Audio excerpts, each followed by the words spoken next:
राधे राधे। ओम नमो भगवते वासुदेवाय। ओम नमो भगवते वासुदेवाय।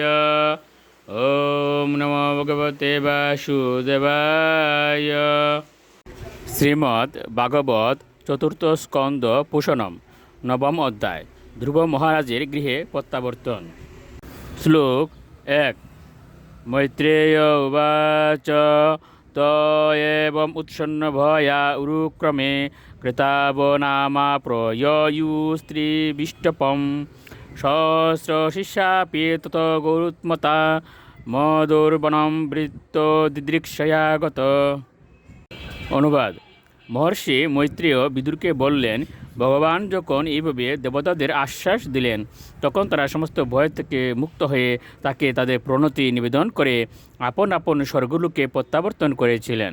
তারপর পরমেশ্বর ভগবান, যিনি সহস্র শিষ্যা অবতার থেকে অভিন্ন, তিনি গরুর পৃষ্ঠে আরোহণ করে তার সেবক ধ্রুবকে দর্শন করার জন্য মধুবনে গিয়েছিলেন। শ্লোক 2। সবৈধিয়া যুগ পিপাক তীব্রয়া হৃত পদ্ম কুশে স্ফুরিতম তরিৎপ্রভম তিরোহিতম সহসৈবোপলক্ষ্য বহিস্থিতম তদ অবস্থম দদর্শ। অনুবাদ। যুগসিদ্ধির প্রভাবে ধ্রুব মহারাজ বিদ্যুতের মতো উজ্জ্বল ভগবানের যে রূপের ধ্যানে মগ্ন হয়েছিলেন সেই রূপ সহসা অন্তর্হিত হয়েছিল। ধ্রুব মহারাজ তখন অত্যন্ত বিচলিত হয়েছিলেন এবং তার ধ্যান ভগ্ন হয়েছিল, কিন্তু তার চক্ষু উন্মিলিত করা মাত্রই তিনি ঠিক যেভাবে তার হৃদয়ে পরমেশ্বর ভগবানকে দর্শন করেছিলেন ঠিক সেইভাবে তাকে তার সম্মুখে দেখতে পেয়েছিলেন। শ্লোক 3। তদ্দর্শনেন আগত সাধুষ শীতৌ অবন্দত অঙ্গম বিনিময় দণ্ডবৎ দৃগবাম প্রপশন প্রপিবন ইব অর্বক চুম্বন ইব আসন বুজৈ ইব আশ্লেষণ। অনুবাদ।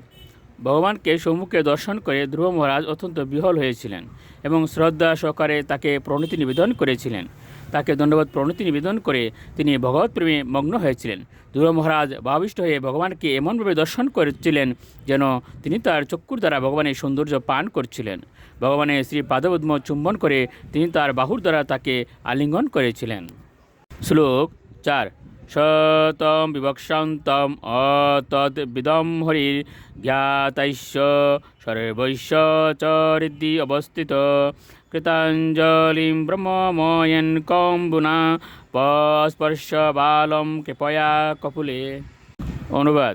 ধ্রুব মহারাজ যদিও ছিলেন একটি ছোট বালক, তবুও তিনি উপযুক্ত শব্দের দ্বারা পরমেশ্বর ভগবানের বন্দনা করতে চেয়েছিলেন, কিন্তু যেহেতু তিনি ছিলেন অনভিজ্ঞ তাই তিনি তৎক্ষণাৎ যথাযথভাবে নিজেকে ব্যক্ত করতে পারেননি। সর্ব অন্তর্যামী পরমেশ্বর ভগবান ধ্রুব মহারাজের সেই বিহল অবস্থা বুঝতে পেরে তার অহৈতুকী কৃপার প্রভাবে তার শঙ্খের দ্বারা তার সম্মুখে কৃতাঞ্জলি পুটে দণ্ডায়মান ধ্রুব মহারাজের মস্তক স্পর্শ করেছিলেন। শ্লোক 5। সবৈ তদৈব প্রতিপাদিতাম গিরম দৈবীং পরিজ্ঞাত প্রাত্মনির্ণয় তং ভক্তি ভাব ঐবগৃণাৎ অসত্তরম পরিশ্রুত উরুশ্রবসম ধ্রুবক্ষিতীয়। অনুবাদ। সেই সময় ধ্রুব মহারাজ বৈদিক সিদ্ধান্ত সম্বন্ধে সম্পূর্ণরূপে অবগত হয়েছিলেন এবং পরমতত্ত্বকে ও সমস্ত জীবের সঙ্গে পরমতত্ত্বের সম্পর্ক সম্বন্ধে অবগত হয়েছিলেন। সর্ববিখ্যাত বিপুল কীর্তি পরমেশ্বর ভগবানের প্রতি ভক্তিজনিত প্রেমে পরিপ্লুত হয়ে ধ্রুব মহারাজ, যিনি ভবিষ্যতে এমন একটি লোক প্রাপ্ত হবেন যা প্রলয়ের সময়ও বিনষ্ট হবে না, তিনি মনস্বীর এবং নির্ণায়ত্মক প্রার্থনা নিবেদন করেছিলেন। রাধে রাধে।